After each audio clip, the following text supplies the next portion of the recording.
Значит, по японскому надписанию, давайте его прочитаем, начальнику хора, опять-таки, по славянскому, опять же, в конец написано этот псалом. Вот, значит, почему, опять-таки, в конец? Потому что, как объясняют святые отцы, здесь может быть две причины. Или потому, что в старости Давид написал этот псалом в конце своей жизни, или в конец, потому что здесь есть пророчества, которые сбылись в конце времен, то есть во времена пришествия Господа нашего Иисуса Христа. Вот. Кроме того, этот псалом был истолкован святителем Афанасием Великим, и он замечает, что в этом псалме пророк Давид особенно обличает безбожие тех людей, которые утверждали, что Вселенная произошла сама собой, а не Бог сотворил ее. Итак, первый стих. «Небеса поведают славу Божию, творение же руку его возвещает твердь».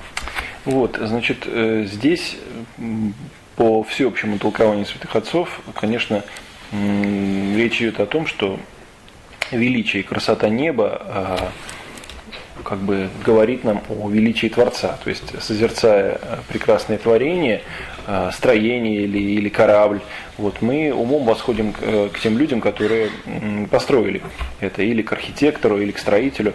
Вот, тем более, когда мы созерцаем видимое творение, то наш ум восходит к Творцу. Вот. Ну и кроме того, святые отцы отмечают, что здесь, конечно, говорится не только о видимом небе, вот, которое мы созерцаем. То есть в японском там слово «твердь» как переведено. Давайте по святителю Николаю прочитаем. Да, давайте первый стих. Ага, ну вот. Значит, в славянском, значит, сейчас мы давайте-ка. Тут вот о чем идет речь. Здесь говорится о видимом небе, о невидимом небе. Потому что здесь в японском тен и узор. То есть разбитый друг. Вот, давайте-ка, чтобы было понятно, о чем здесь идет речь, прочитаем параллельное место. Может быть, не то, что перевод отличается. Мы сейчас давайте сравним, как это в японской Библии это место передается. Может быть, там те же термины используются. Сейчас мы просто уточним. Давайте книгу Бытия откроем, 1 глава, и 1 стих прочитаем. «Вначале сотворил Бог небо и землю». Значит, здесь используется слово «тен», да? Теперь 6-8 стихи. «И сказал Бог, да будет твердь посреди воды, где отделяет она воду от воды. И стало так. И создал Бог твердь, и отделил воду, которая под твердью, от воды, которая над твердью. И стало так. И назвал Бог твердь небом. И увидел Бог, что это хорошо. И был вечер, и было утро, день второй». Вот, поэтому в первом стихе 18-го псалма как раз вот эти два термина используются. Небо и твердь. То есть, как там у святителя Николая еще «тен», то узора. Вот. Значит, когда мы... Сейчас скажите, пожалуйста, об этом. Да. Вот. Когда мы толковали с вами книгу Бытия, это было уже давно, многие этого не помнят, мы говорили о том, что в первом стихе под небом понимается невидимое небо, а ангельский мир. То есть мир видимый и невидимый сотворил Господь. В 6 же стихе речь идет как раз о видимом небе, поэтому оно здесь названо узора. Вот, поэтому в первом стихе 18-го псалма речь идет о том, что не только как бы видимое творение возвещает славу Божию, но и невидимое. То есть всеобщность творения возвещает славу Божию. И ангельский мир, и мир человеческий, мир тварный.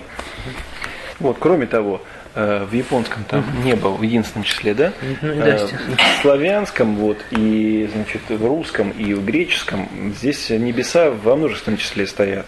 Вот, что тоже подтверждает вот эту правильность мысли, которую мы сейчас высказываем, что здесь речь идет о невидимом мире. Потому что в одном из мест, сейчас я его не найду сразу, апостол Павел говорит, что он был восхищен до 3-го неба. Вот, то есть, что вот этих вот как бы ангельских небес их несколько. Вот. И что это такое, трудно сказать. Вот. Но во всяком случае, вот множественное число слова небеса тоже дает такое неявное указание, что здесь речь идет о ангельском мире. День дню передает речь, и ночь ночи открывает знание. Нет языка, нет наречия, где не слышался бы голос их. 2-3 стихи. Вот, значит, здесь, если в буквальном смысле понимать, то получается тот смысл, что как бы день дню передает некое сообщение, вот, и ночь ночи также. Вот. Ну, конечно, нужно это понимать, что это поэтический оборот. Здесь речь идет, конечно, опять-таки Это как бы парафраз первой главы книги Бытия о том, что Господь сотворил стройное творение, где день сменяет ночь, ночь сменяет день. Вот. И таким образом здесь говорится о благоустройстве творения, что оно не хаотично, а то, что Господь создал его в строгом порядке. Так что день как бы передает следующему дню знание, как бы некое сообщение, ночи точно так же. Вот. И какую же речь, какое знание передает день дню, а ночь ночи? В следующем стихе говорится, что нет ни языка, нет наречия, где не слышался бы голос их. То есть это речи, знания нечеловеческие, нельзя понимать это в буквальном смысле, а речи, знания о том, что Господь есть устроитель, Господь есть промыслитель этого мира. То есть, опять-таки, благоустройство этого мира, творение, в том числе круговорот дня и ночи, сообщает нам о том, что Господь все это создал премудро, в великом порядке. То есть, опять-таки, даже сам день и ночь, которые есть по всей земле, то есть нет ни одного народа, где бы не было дня, так сказать, был бы только день или только ночь. То есть всему миру одно и то же. То есть для всякого человека, для всего мира ясно, что этот мир устроен не случайно, не сам собой произошел. Такой смысл этих двух стихов. Вот. Мы примем в нашем чтении это толкование, но я не могу не привести другие толкования, которые здесь тоже Ефимий Зигарин приводит, они очень красивые, хотя прямо к нашему делу не относятся. Так вот, значит, он говорит о том, что день дню передает речь, ночь ночи открывает знание, может быть, истолковано следующим образом, приводит, не называя имена толкователей, не знаю, кто это сказал, но во всяком случае это интересно. Вот. День дню отрыгает слово, это архангел Гавриил говорит деве слава благовестия, а ночь ночи возвещает познание, это змей, советовавший о прислушании Еве. Вот такое толкование, например. Ну, то есть одно такое светлое, а другое да, темное. Совершенно верно, вот, то есть, как бы. Вот. И еще тоже интересно, не такое мрачное. Вот, ну, тоже. День дню отвергает слово, это Богородица, когда она пришла к Елисавете, сказала ей приветствие и поздравления с тем, что она в чреве имеет будущего родиться предтечу. А ночь ночи возвещает познание. Христос, который находился еще в чреве, как бы в мрачной ночи, дал познание себе предтечи. Мы знаем, что младенец взыграл в чреве Елисаветы. Вот. То есть вот как бы это сторона темной ночи. Вот такое толкование тоже приводит Ефимий Зигарин. Вот. И в таком случае смысл третьего стиха нет языка, нет наречия, где не слышался бы голос их, говорит о том, что эти события потом, конечно, стали известны всей Вселенной. Вот, то есть они описаны в Евангелии, теперь об этом знает всякий язык, всякое наречие, потому что слово Божие переведено на все языки мира. Нет языка, нет наречия, не слышался бы голос их. Ну в японской это... Четвертый это... Четвертый по-русски, третий по-японски. Про солнце еще пока там речи нет. Ну да, здесь нет, вот здесь как-то они соединили. Да. Здесь просто соединено странным образом. То есть, смотрите, получается, вот, да, нет языка, и по всей земле, да, слышим голос. А потом сразу же идет к камену. Это в том же стихе. В том же стихе, видите, четвертый. Ну тогда вот, да. Просто, половина, да. Значит, пол стиха.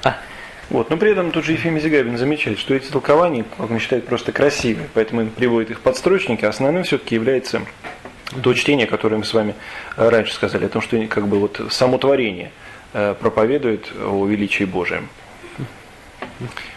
Так, ну тогда с 5 стиха. «Во всю землю изыди вещаниях, в концы вселенной глаголах, солнце положи селение свое, и то, яко жених, исходя от чертога своего, возрадуется к исполин тищий путь. От края небесей исход его, светень его до края небесей несть, и же укрыется теплоты его». 5-7 стихи. Начальник хора – это нумерованный стих или не нумерованный в японской Библии? Нет, не нумерованный. Не нумерованный. Значит, у них счет начинается с 1 стиха, да, как у нас со 2. 1 стиха. Вот Мурмуру на тем, да, небеса проповедуют. Да, значит, 2 стих по-японски «день дню передает речь, ночь ночь да, все открывает правильно. знание». 3 нет языка, нет наречия, где не слышался бы голос их. 4 по всей земле исходит звук их, и до предела вселенной слова их. Да, все правильно совпадает, вот, да. Да, значит, вот все, и как я говорил, так и было. Значит, все. Извините. Давайте, с 4 стиха еще раз. С 4 по 4, 5, 6 по-японски. Вот, значит,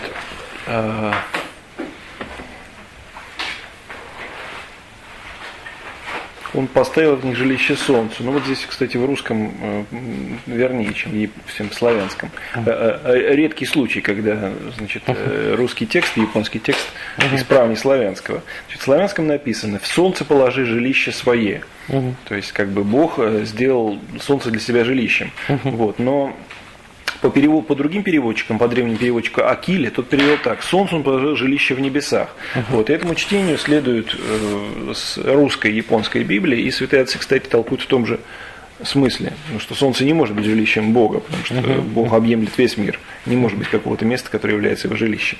Вот об этом тоже можно сказать. Мы постоянно ругаем русский текст. В данном случае русский текст лучше, исправнее. И японский, соответственно. Вот, если мы принимаем все-таки славянское чтение, то оно может быть оправдано только тем, что сам Бог есть свет и обитает в свете.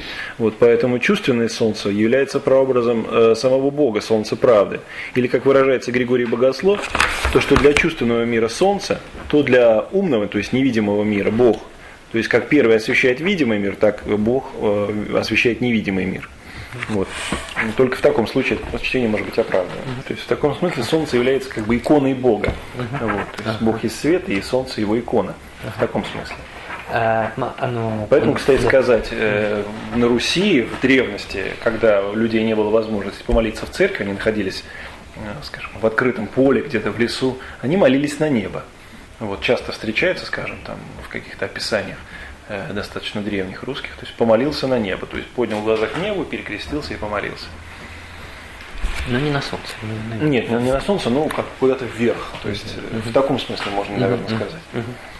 Но можно сказать, что солнце это икона. Да, это можно сказать, конечно. Поэтому надо хорошо понимать, конечно, что молились не солнцу, вот, и не крестились не солнцу, потому что вот, а именно потому, что как бы Бог обитает там, в вечном свете. Вот. И Василий Великий по этому поводу замечает, что если вот это солнце, имеющее, как сказать, которое некогда будет уничтожено, как и все тварное, настолько хорошо, настолько велико, настолько прекрасно, то насколько прекраснее солнце правды, то есть сам Бог. Вот. И если для слепого это большая потеря не видеть света солнечного, то насколько велика потеря для грешника лишиться истинного света. Вот. Ну и возвращаясь к описанию солнца в этих стихах, обратите внимание, что поэтически описывает их пророк Давид. Сначала он сравнивает с женихом по красоте, потом с исполином, который радуется, когда ему предстоит пробежать поприще. Смысл тот, что здесь как бы речь о том, что солнце никогда не утомляется. Вот, и сколько тысяч лет оно светит, вот, нисколько не ослабело в исполнении повеления Божия. В 4-5 стихах. Вот, и опять-таки в 6 стихе он отмечает, что от края небесей исход его шествия до края небес.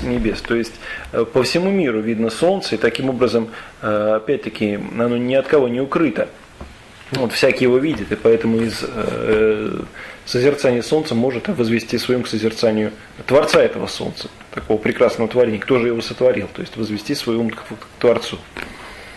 То есть это видно всем. Да, оно видно всем, и поэтому всякий разумный человек может понять, что это не случайно произошло. То есть стройность хода солнца, и повторяемость движений и прочее. Это все не хаотично.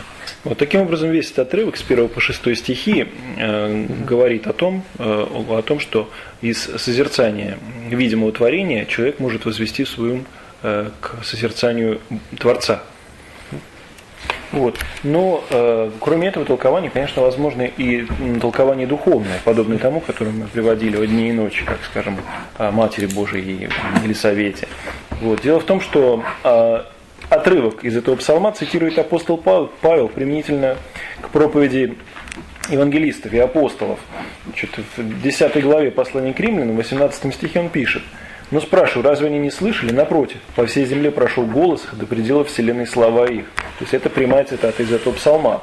Вот, поэтому некоторые толкователи говорят, что здесь иносказательно под небом, под солнцем, под днем и ночью понимаются евангелисты и апостолы, то есть евангельская проповедь. Такое толкование можем тоже принять. Не то, чтобы он это прямо об этом не говорит. Во всяком случае, просто он приводит эту цитату. Поэтому мы из этого можем заключить, что в таком смысле он, возможно, понимал. То есть такое толкование допустимо. Не является натяжкой. Вот. Ну, на этом на сегодня все. Перерыв.